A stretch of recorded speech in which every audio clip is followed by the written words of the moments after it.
मान लो साफ कर भी रहा है तो वो जो साबुन के अंदर जो कास्टिक मिलाया जाता है, साबुन के अंदर जो कास्टिकता डाली जाती है, बस वही कास्टिक मेल को साफ करती है। उसी तरह यदि हम मनुष्य की देह धारण करें हैं, मानव का शरीर मिला हुआ है, और हम विचार करें कि हम खूब जोरदार वस्त्र पहन लें तो इससे परमात्मा मिल जाएगा, तो ये नहीं हो सकता। हम खूब लंबे बाल बढ़ा लें, इससे भगवान मिल जाएगा, तो उससे भी परमात्मा नहीं मिलता। हम घंटों तक तप साधना में बैठ जाएं तो भगवान मिल जाएगा, तो उससे भी भगवान नहीं मिलता, उससे भी परमात्मा प्राप्त नहीं होता। फिर हमने सोचा कि हम बहुत देर तक बैठकर हम कुछ ऐसा कर जाएं जिससे हमें भगवान प्राप्त हो जाए, तो भगवान उससे भी प्राप्त नहीं होता। भगवान को प्राप्त करने के लिए बस इस मन के भीतर, इस चित्तवृत्ति के भीतर, तानपुरा लगल बा, इस चित्तवृत्ति के भीतर, इस मन के भीतर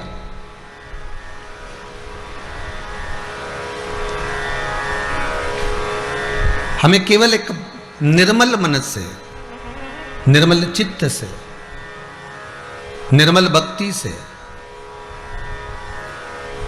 हमें भगवान को पुकारना है।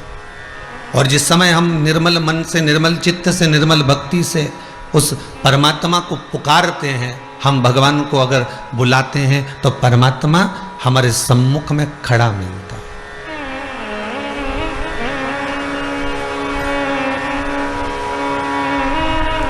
उसको मिलने में देरी नहीं लगती। मेल साफ कास्टिक करेगा, हरे पर नहीं, कलर नहीं, खुशबू नहीं, अगर करेगा तो बस वो कास्टिक जो अंदर है वो मेल साफ कर देगा। उसी तरह हमारा भजन, हमारा कीर्तन, हमारा स्मरण, हमारा मंत्र जाप, हमारा नाम जाप और हमारे द्वारा किया गया भजन, हमारे द्वारा किया गया स्मरण हमारे ना जाने कितने मेल को साफ कर सकता है। केवल एक पीढ़ी नहीं, ना जाने कितनी पीढ़ियां केवल एक भगवत तत्व के आनंद में प्राप्त हो जाती, तर जाती। महाराज प्रहलाद जी के वंश के अंतर्गत अगर देखा जाए तो यहाँ हिरण्यकशिपु का संवाद आता है, और हिरण्यकशिपु का संवाद आया, कितना प्रबल राक्षस जीव था, आसुर प्रवृत्ति थी,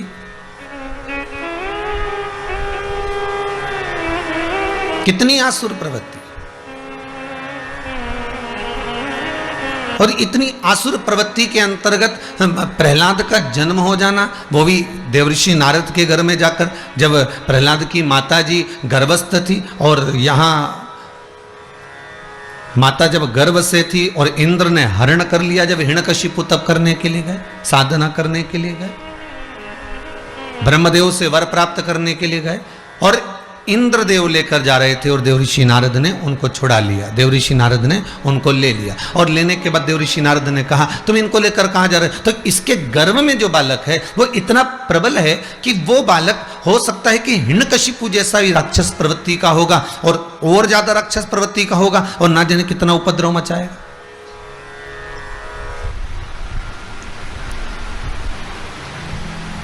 फिर ना जाने वो कितना उपद्रव कर दे, इसलिए इसको गर्भ में ही शांत कर दिया जाए, इसको गर्भ में ही मिटा दिया जाए।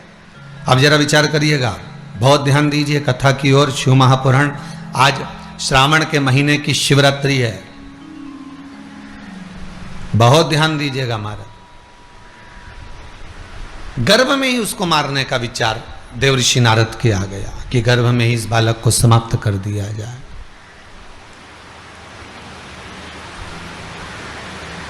गर्भ में इस बालक को मार दिया जाए, और यदि वो गर्भ में मर गया, शांत हो गया, गर्भ में समाप्त हो गया, तो फिर जन्म ही ना लेगा, और जन्म जब नहीं लेगा तो फिर राक्षस उत्पन्न ही नहीं होगा।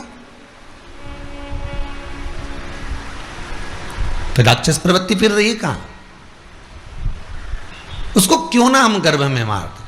अब जैसा इंद्र हिरण्यकशिपु के पुत्र को मारने का प्लान बनाए, विचार करा, जरा विचार करिए, जब आप गर्भ में होगे माता के, जब आप माता के गर्भ में विराजमान होगे, तो भगवान अगर चाहता तो तुम्हें गर्भ में ही नष्ट नहीं कर देता?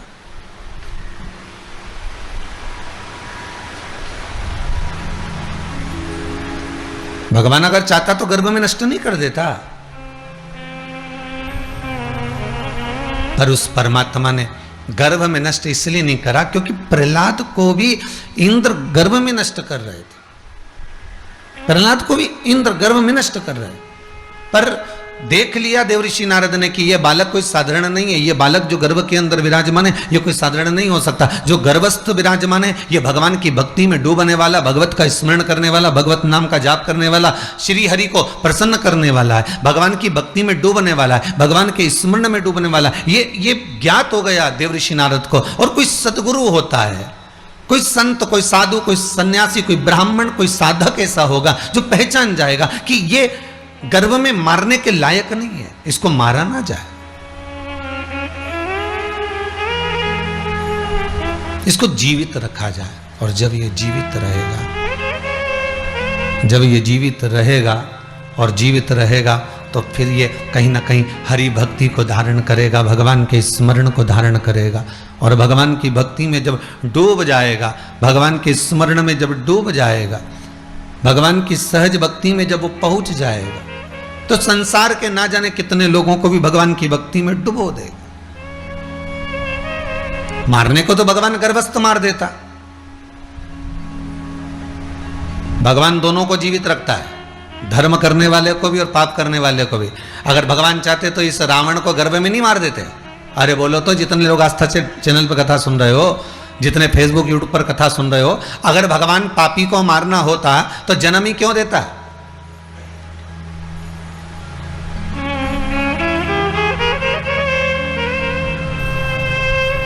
अगर लंकाधिपति रावण को भगवान को मालूम है कि ये राक्षस है, भगवान को मालूम है ये उपद्रवी निकलेगा, तो फिर इसको जन्म क्यों दिया? उसको गर्भ में नहीं मार देते। भगवान को मालूम था कि ये कंस है और उपद्रव मचाएगा और ना जाने पूरी मथुरा ब्रजमंडल को हाहाकार मचा देगा, तो भगवान क्या इस कंस को नहीं मार देते गर्भ में? पर भगवान ने उसको जन्म दिया। हिरण्यकशिपु जब पैदा हुए तो क्या भगवान को नहीं मालूम था कि ये पैदा होगा तो उपद्रव करेगा? पर भगवान ने उसको भी जीवित करा।